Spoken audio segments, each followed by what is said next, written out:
Well, Arsenal fans, where are you at? It's obviously what we are talking about. Arsenal is taking on Southampton tomorrow at the Emirates Stadium. And guess what? It's really going to be a high heated game in there for you, because you remember the last time Arsenal played Southampton in the season that Southampton really got relegated. You know what went ahead to happen to Arsenal? That game of football went ahead, obviously, and I'm sorry that it's not for Southampton, it's for Leicester City, but you know very well the Arsenal versus Southampton. And the last time they played at the Emirates, you know to it that they drew 3-3, and at a certain point X, Southampton was 2-0 up. You get? Then I think Arsenal pulled one back and Southampton went ahead to score a third one. And at a certain point, exit was 3-1. Then Arsenal went ahead, obviously come in, and they fought their way back into the game. And guess what happened? They forced a draw. And it's one of those draws that really went ahead to cost Arsenal a trophy in the year of in the season of 2022-2023. And now, I think it's really going to be time for revenge. I tell you, Arsenal is really going to be coming full blast at this team known as Southampton, a team that is not really doing well. Now, when you look at Southampton, they've gone ahead to play some games in the season of the Premier League, and they've found themselves really, I think they've gone ahead to win once. And when you look at their season, they opened up with Newcastle. Newcastle beat them by 1-0. They played Nottingham. Nottingham beat them by 1-0. Then all those, Newcastle was away. Nottingham was at home. Then Brentford beat them by 3-1. That was away. Then Manchester United beat them by 3-0. Then they drew with Ipswich 1-1. Then they found themselves losing to Bournemouth by 3-1, meaning that they haven't gone ahead, obviously come up and obviously win a game of football as Southampton. When you look on the Premier League table, you can find them seated onto the second last position, and Wolverhampton Wanderers is really the last team seated there. And you know what it is in here onto the channel known as the Rokani Media Football. And for Arsenal, they've gone ahead to play 6 games.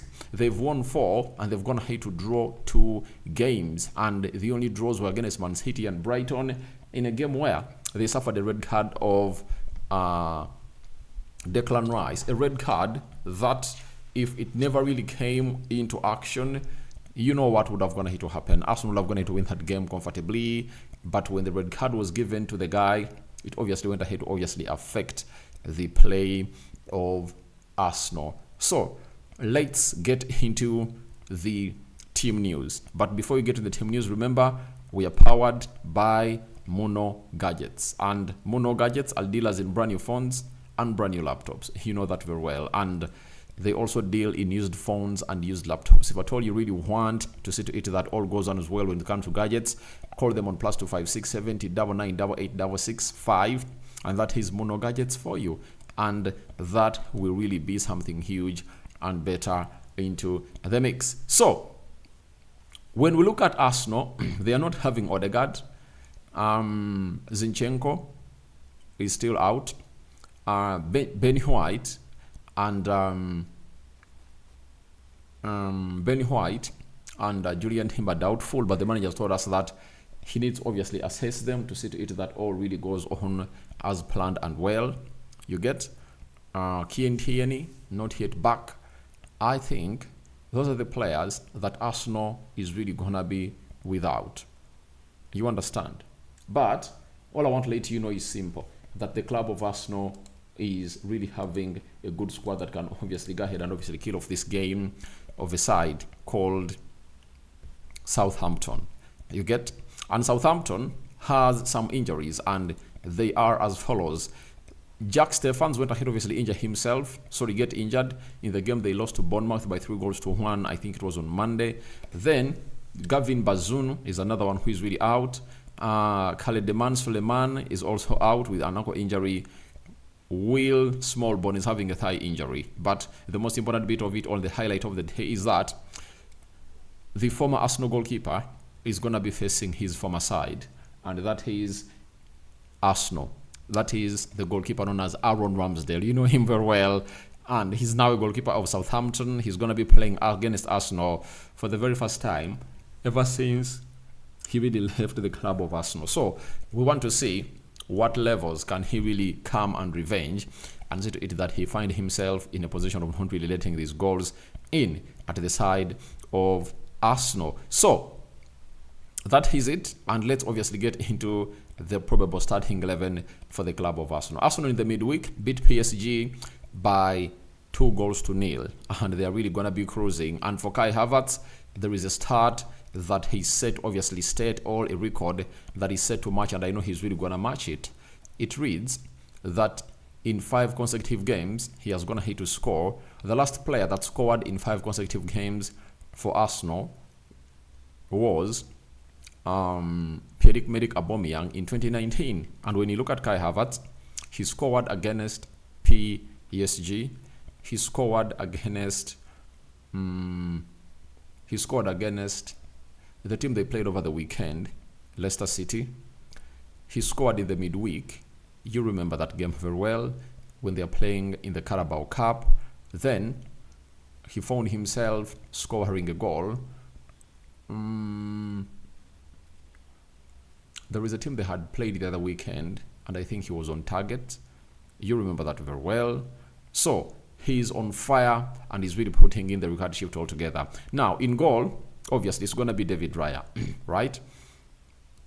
David Raya is going to be the man responsible to be playing in between the stitches for the club of Arsenal. Then the right back, it's really going to be, I think, Benjamin White, if at all he's past fit. I think for Julian Timber, looks like there is something serious, because he has not gone ahead, obviously, get included into the he hasn't gone ahead, obviously, get included into what we call even the Dutch squad, meaning that it's really something serious about him, and the Dutch national team is like, we don't want to risk him.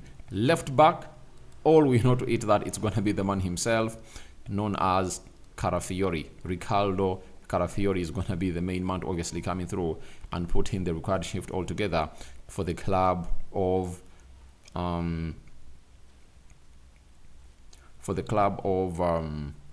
Arsenal. And in the other game, even played as a right back, but even Tomiyasu might be making it to the squad in any time possible. Central defenders, that doesn't change.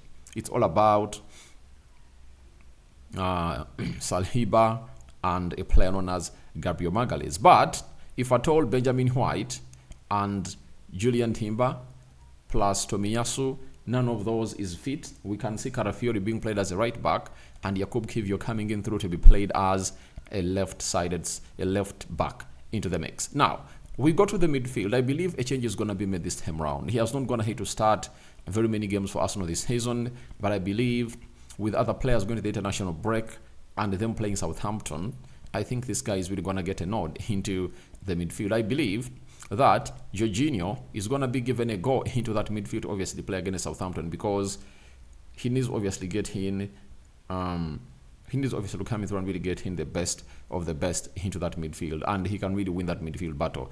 Alongside who? Because it's a 4-3-3 system, you'll see him alongside Declan Rice and Leandro Trossard. For Leandro Trossard, I think he is really trying to do the needful. When he obviously puts in those assists, like he put in one when they're playing against PSG and scoring against Leicester City, and putting in that square into the mouth of goal that resulted into Ndidi scoring in his own net in the game of Leicester City, it shows you that he's that number 10 that Arsenal has been missing, and it's the well-kept Arsenal secret to obviously terrorize teams. And I know in a game of Southampton, he's really going to be one of those players that is going to cause full damage to the side of Arsenal. So the side of Southampton in that midfield, and I think his creativity levels are really unmatched, and he's really doing better and better and better as a player. Now, after that, we are going to be having the 3 forwards, and these are the 3 forwards that are really going to be doing the needful in here. Bukayo Saka, man in form, is really going to be doing the needful, obviously having an assist over the weekend and a goal in the midweek.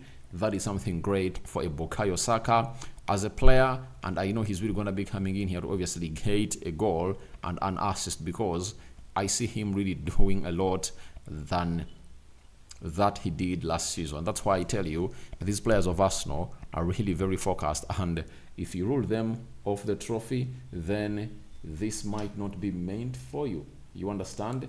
But he's really a very, very, very, very, very, very, very good and quality player that you'll obviously have to come up and obviously hail every day and night. Left forward, I know it's really going to be Gabriel Martinelli, right? It's going to be Gabriel Martinelli into the mix. You get? So, when you look at those forwards, they're really doing great. For Martinelli against PSG, I think he really looked sharp, but he never went ahead, obviously, kill off chances. But he had scored over the weekend and put in an assist. That is really a very huge momentum. Remember, he had gone ahead to spend 20 games without scoring a single goal. And now he has all what it takes to obviously get into what we all want to see from the player in Gabriel Martinelli. So we all believe that he's a very good player and he's really going to be putting in a very huge shift into the making. Now, leading the line, Jesus or Kai Havertz. It's going to be this man. It's going to be Kai Havertz for me. And he's going to really become the first player since Aubameyang to score in 5 Premier League goals for all he bangs himself a goal this weekend. That is tomorrow. And I know he's really going to score because he's a man in form. And you'll now come out and obviously understand and really give me my flowers for telling you that Kai Havertz can obviously score you the goals that you want. And there is one thing that you're supposed to do: get him those chances. The moment you get him those chances, he'll obviously kill them off like on other, and that's what makes him a different kind of player altogether. And that is Kai Havertz for you. Remember, in the Premier League, Kai Havertz has gone ahead obviously score. Kai Havertz, I think, has gone ahead to score. Kai Havertz. He scored his first goal in the first game they played against Wolverhampton Wanderers. Then he scored against Brighton. He has scored against. He never scored against City, and he scored against Leicester City. So in the Premier League, he has 3 goals and 1 assist. So he's really up and running. So we wait to see how that is really going to be panning out for the side of Arsenal. So that is my probable starting 11 that I believe Mikel Arteta is obviously going to be bringing through to face the side of Southampton. And for Southampton, we anticipate for Ramsdale to be in goal, Suara, Hardbellis, Benerick and Taylor. That is the back 4 or back 5. Then Dons, Aribo and Lallana are really going to be played into the midfield. Then Dibling, Brayton, Diaz and Fernandes. Those are really going to be leading the line for the side of Southampton. Now, let's go to the head-to-head stats and see what they are really telling us here. 1. Arsenal are unbeaten in their last 28 home games against Southampton, registering 19 wins and 9 draws since a 1-0 loss in November 1987. Only against Fulham, a current run of 31, have they had a longer unbeaten run in their league history. So that is Arsenal for you. Then to you, Southampton's 24 Premier League away games against Arsenal is the most one side has visited another without ever winning in the competition, meaning that Arsenal really has a lot in the lead, all in the tank to win this game. Draws are 8 and losses are 16. Thirdly, Arsenal are winless in their last 3 Premier League meetings with Southampton, 2 draws and 1 loss. Drawing both games the last time the sides faced. So Arsenal needs to obviously register. When I told you last season, the season of 2022-2023, Arsenal lost the trophy because of such fixtures. They went ahead to obviously lose. Southampton have lost 82 of their 139 Premier League games away against London teams. That is a 59% loss rate, the highest loss rate of any of the 12 sides to have ever played 100 plus away games in the capital. Indeed, only Everton 91, Newcastle 89 have lost more overall than Saints. So, lastly, Arsenal are unbeaten in their last 40 Premier League home games against promoted sides. They've gone ahead, obviously, win this by 35 wins and 5 draws. Since a 1-0 loss to Newcastle in November 2010, only Chelsea 43 between 2001 and 2015, and Man City 41 between 2007 and 2020 all have had longer such runs in their competition. So Arsenal is like, we want to stretch and really take it to the next level and hope it really finds you in a better way possible as you, the consumers of the game. Now, my prediction is simple. Arsenal 3, Southampton 0. That is it. Arsenal 3, Southampton 0. But one start that Southampton is going to obviously offer this season is their possession. The way they possess the game and obviously outcompete other teams is really amazing. So we are here to wait and see how Southampton is really going to be coming up and putting in the required shift altogether. Rokani David is my name. I sign out for now. See you later and bye-bye, my mates. This is Rokani David, and we are powered by Mono Gadgets, dealers in brand new phones and brand new laptops. If at all you feel like you need a phone, go ahead and obviously call them on +256 70 99 88 665. WhatsApp on them on that number, and you'll thank me later in here. So this is what we've gone ahead to be doing in here, and we're out. I'm calling in for your prediction. My prediction is 3-0 in favor of Arsenal, and I'm out. But we anticipate Arsenal to dominate this game of football fully at the Emirates and cause collateral damage to that side. Bye-bye.